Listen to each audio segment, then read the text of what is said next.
Uh-oh, Barack's not happy.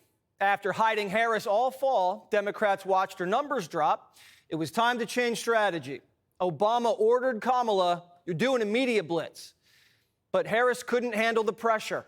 She couldn't even survive The View. If anything, would you have done something differently than President Biden during the past 4 years? There is not a thing that comes to mind in terms of, and I've been a part of most of the decisions that have had impact. This was the one excuse she had for not solving problems for 4 years.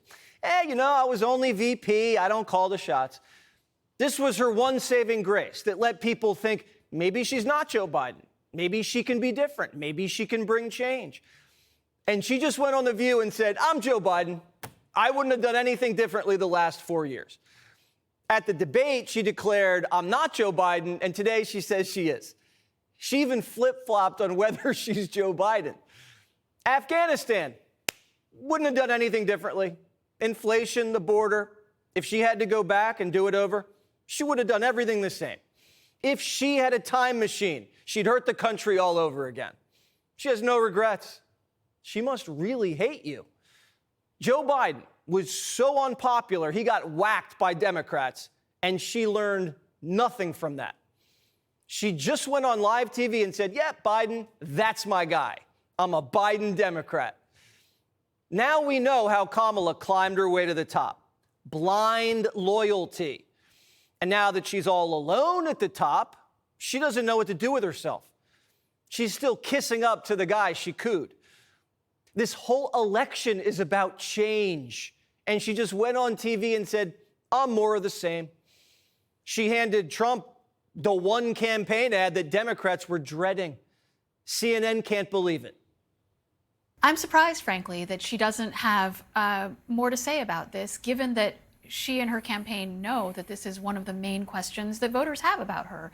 And one of the main things she's been trying to establish as part of her candidacy is the idea that she would represent a break from the past 4 years, and to not be able to come up with something to say in that moment. She continues to not be particularly nimble on her feet in a lot of these interviews.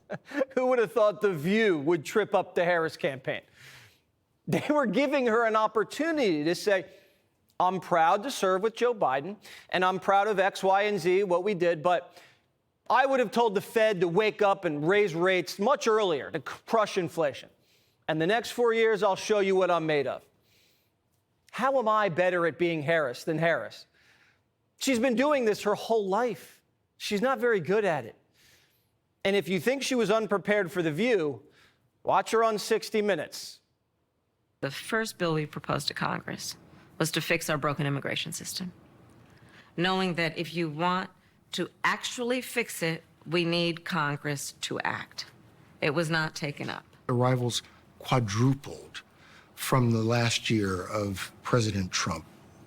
Was it a mistake to loosen the immigration policies as much as you did? It's a long-standing problem, and solutions are at hand. And from day one, literally, we have been offering solutions. What I was asking was it a mistake to kind of allow that flood to happen in the first place? I think the policies that we have been proposing are about fixing a problem, not promoting a problem, okay? But the numbers did quadruple.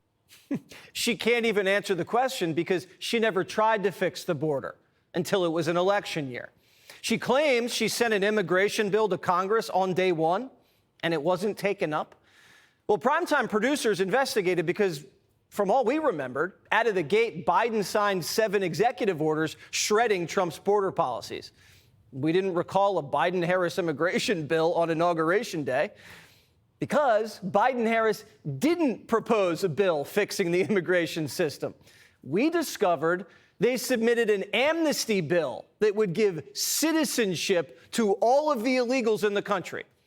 And part of that bill, you can't call them illegals. You have to call them undocumented. Nancy and Chuck controlled the House and the Senate back then. No wonder they didn't take it up. It was political suicide.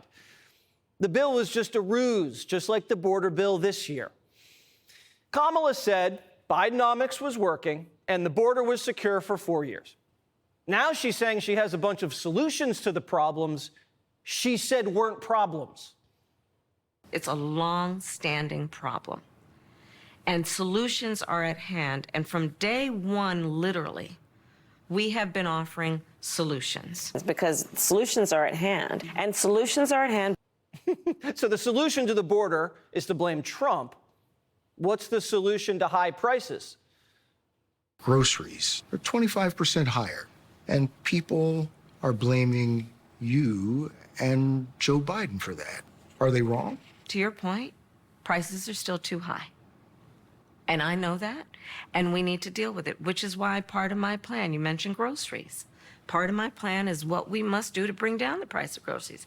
Kamala Harris then never shares her plan to bring down grocery prices. Bill Whitaker at CBS is forced to tell the audience this. Listen. Harris says she'll press Congress to pass a federal ban on price gouging for food and groceries, but details are yet to be defined. What is Bill Whitaker, her interpreter?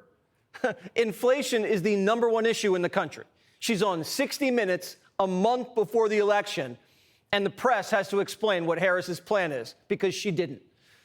And CBS is forced to say, here's her plan, but there's no details.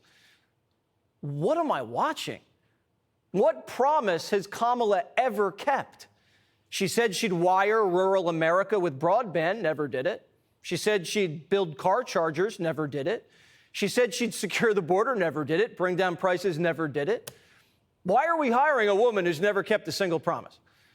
At one point in the interview, 60 Minutes was like, who are you? The reason so many voters don't know you is that you have changed your position on so many things. You were against fracking, now you're for it. You supported looser immigration policies, now you're tightening them up. You were for Medicare for all, now you're not. So many that people don't truly know what you believe or what you stand for, and I know you've heard that. In the last 4 years, I have been Vice President of the United States, and I have been traveling our country, and I have been listening to folks and seeking what is possible in terms of common ground. I believe in building consensus. Kamala hasn't been seeking common ground. She's been seeking common sense. All of these positions she's just adopted are common sense conservative positions. She didn't build consensus. She's just agreeing with the rest of the country now to get elected. 60 Minutes was like, you realize you didn't earn this, right?